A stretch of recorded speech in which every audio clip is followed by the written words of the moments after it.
A sort of an event, a Kenyan Harambe, and they eat Kenyan food, and oh boy, I love Kenyan food. So I'm still got to wear it off this morning. Preaching is better than the gym. Right, let me read to you from, today is a significant day, that's why we're breaking bread at the end. It's the end of our series on Nehemiah. Woo! It's taken a while. I never thought I'd do it, and as I said at the start, I don't normally preach series, but it's a great discipline, because it means you know where you're preaching from and you know you've got to hear what God's saying through that passage. So it's a different style, but actually it's fantastic. And you see things that you never saw before and added to an ingredient. So there's topics we've covered about prayer and vision and giving and persecution. It's all been part of the story in balance. It's a great way of doing it. I'm not saying we'll always do it like that, but for a season it's good. So Nehemiah 13, I'm just going to read the first chunk. And it says this, that day, the book of Moses was read aloud in the hearing of the people, and there it was found written that no Ammonite or Moabite should ever be admitted into the assembly of God. That's not the assembly of God that we belong to. It's the assembly of the people of Israel. Because they had not met the Israelites with food and water, but had hired Balaam to call down a curse on them. Our God, however, turned the curse into a blessing. When the people heard this law, they excluded from Israel all who were of foreign descent. Before this, Eliashib, the priest, had put in charge of the storerooms of the house of God. He was put in charge of the storerooms of the house of God. He was closely associated with Tobiah, and he had provided him with a large room formerly used to store the grain offerings and incense and temple articles, and also the tithes of grain, new wine and oil, prescribed for the Levite singers, gatekeepers, as well as the contributions for the priests. But while all this was going on, I was not in Jerusalem. For in the 32nd year of Artaxerxes, king of Babylon, I had returned to the king. Sometime later I asked his permission and came back to Jerusalem. Here I learned about the evil thing Eliashib had done in providing Tobiah a room in the courts of the house of God. I was greatly displeased and threw all of Tobiah's household goods out of the room. I gave orders to purify the room, and then I put it back into them, the equipment of the house of God, with grain offerings and the incense. I also learned that the portions assigned to the Levites had not been given to them, and that all the Levites and singers responsible for the service had gone back to their own fields. So I rebuked the officials and asked them, "Why is the house of God neglected?" Then I called them together and stationed them in their posts. Okay. Now, as somebody who's worked in the IT industry, albeit very briefly as a broadband consultant, which sounds quite posh, doesn't it? The amount of time people have a technical issue with their Sky Plus box, or the Sky box, their Virgin Media TiVo box, their computer, whatever technical it is, they phone up the helpline for about £12 an hour, or £12 a minute, or however much it is, and they ask them, my computer, I can't do this, I can't do that, this frozen, that frozen. And 9 times out of 10, the advice that you get works. And it is, switch it off and turn it back on again. And if that doesn't work, restore the factory settings and everything's hunky-dory. And so you always do that before you phone up now to save you some money. And they say, have you turned it off and turned it back on? Yes, I've done it 29 times and it's still not working. But there is something in the plans and purposes of God, when opposition comes, when difficulty comes, when we have problems, when things aren't going as they should be, instead of believing God and the purposes, and using the computer IT language, the programming He's put in us, we press the default button. We press the restore the factory settings button. We go back to what we knew was safe. Go back to what we knew worked. It might not have our Microsoft Windows on it, it might not have all our games on it, it might not have all our spreadsheets, it might not have all the things that we're used to and familiar with. We lose them because we restore to a place of safety. Now, having studied Nehemiah and the building, the vision, the opposition, all that, which will come out in a booklet with all the notes and try and get the CDs or the MP3s together so you can listen to them again, and put the whole series together so you get it in context. We can put into practice and build all that we've learnt in Nehemiah, and that'd be fantastic. But when opposition comes, a lot of us press the default button. A lot of us start again. A lot of us lose the stuff that God has been doing in our lives, the good things and the purposes, because we want to go back to the safe, factory setting, the default setting. And here in Nehemiah 13, Nehemiah went back to his job, cupbearer for the king.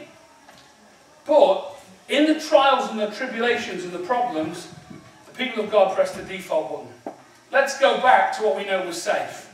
The people, the relationships, the habits that we knew were safe. And do you know what? We have the problems back that we started with in the first place. And I just feel very prophetic, because David spoke on this really, really well, and he spoke on the back end of it about speaking different languages, and some of the Sabbath stuff and the intermarriage. So I don't need to talk about that, which is great. And it's not what God's leading me to. So if you want to hear about that, then we'll include that in the series as well. Make sure you get that, David's copy of that, because it's excellent. But I'm just going to look at the first half and ask some questions. And if you're taking notes today as well, I'm going to give you some very clear points about what's wrong with us, what the enemy can do, and how we can fix it without pressing the default button. Okay? So you've got 3 sections. So the first thing, on the day that the book of Moses was read aloud in the hearing of the people, it was found written that no Ammonite and Moabite should ever be admitted into the assemblies of God. Why was that? It says in verse 2, because they had not met the Israelites with food and water, but had hired Balaam to call a curse down on them.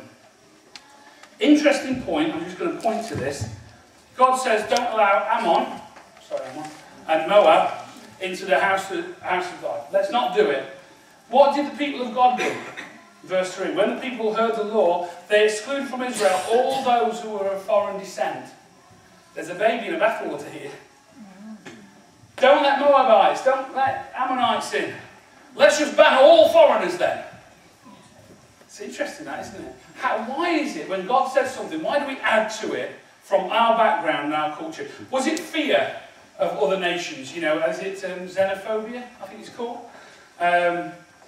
Was it their comfort that was threatened? Again, a bit like the days we're living in.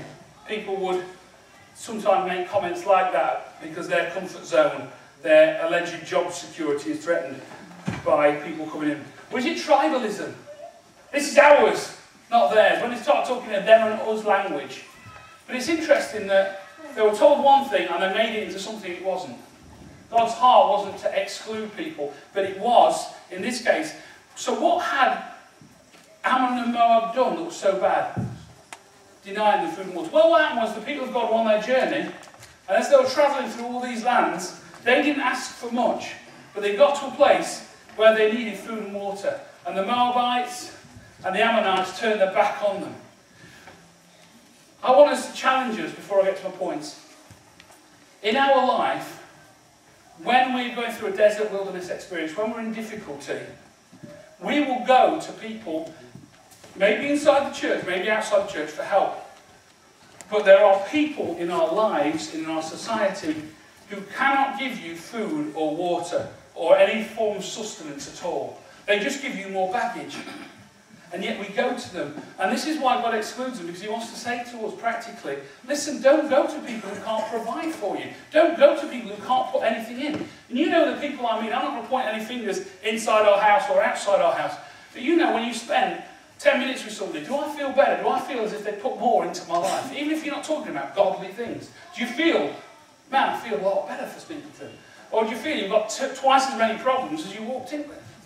Because they start saying, oh yeah, I have this problem with church, I have that problem with church, I have this problem with this person, and nobody ever cares, nobody ever phones, nobody ever phone calls, I never go to home group, never go to small group study, never pray, never go to church, but hey, that church don't care about me. And then it goes on.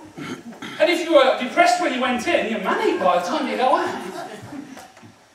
Why is it? If I said to you, I'm not, but if I said to you, I'm an absolute financial disaster, would you come to me for financial advice? No. If I was bankrupted, and I've got no money, and the banks were chasing me, and I'm running down the road from a debt collector, you'd think, not going to talk to me about my financial affairs. That's obvious, isn't it? If you came around my house, and the wallpaper's coming off the walls, and the Artex is coming off the ceiling, the doors are falling off the hinges, the cupboards don't work in the kitchen, and I said to you, I'll tell you what, I'll come round your house and do some DIY. You'd probably say, no, go and bless somebody else. That's quite obvious, isn't it? But why is it then, as people of God, when we've got spiritual difficulty, we go to people that are spiritually struggling, or disaffected, or bitter, or negative, to get our answers? We don't do it with our houses, we don't do it with our finances, and yet we do it with our spiritual lives. My heart for you today, and I'm not saying excommunicate people.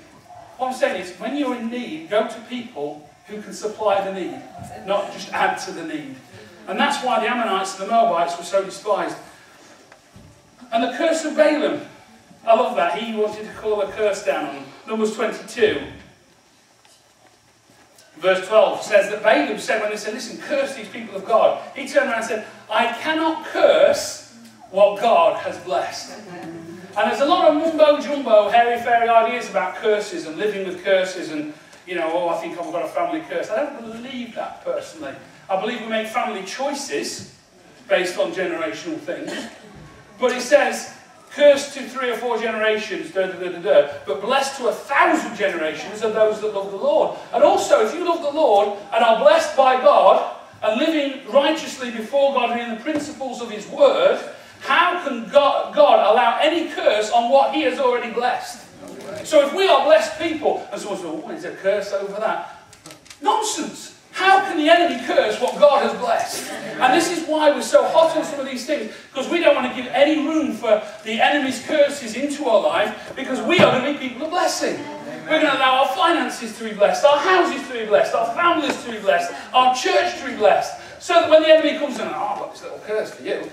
How can you give it us? Because we're blessed. We're blessed of God. And that's the problem. We're going to look at that. When we lose blessing, when we allow God's blessing to seep out of our life, just because we're blessed, it doesn't mean we're living righteously.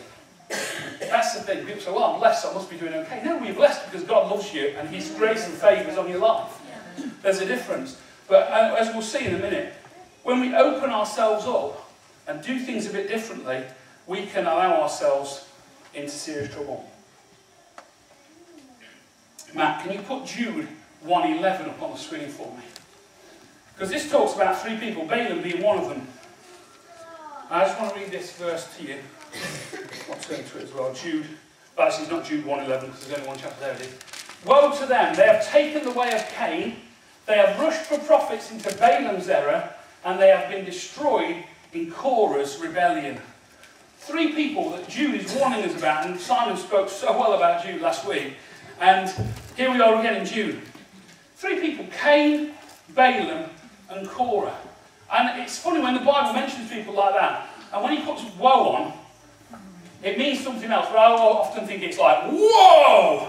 Slow down, stop. You know, a bit like the old cartoons. Whoa! It doesn't mean that at all, but I like to think that. Pay attention. Whoa! There's something. Cain, Balaam, and Korah. So I looked into these people.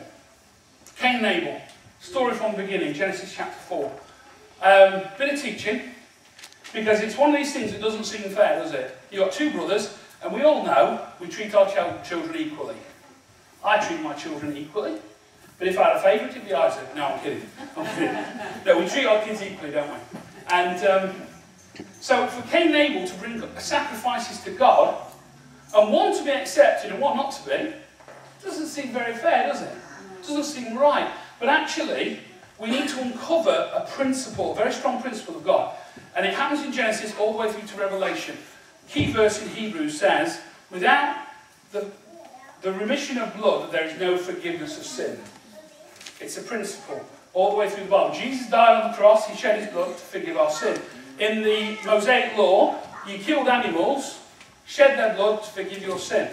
Now here in Genesis, when Adam and Eve failed and were naked in the garden, God knew something had gone wrong.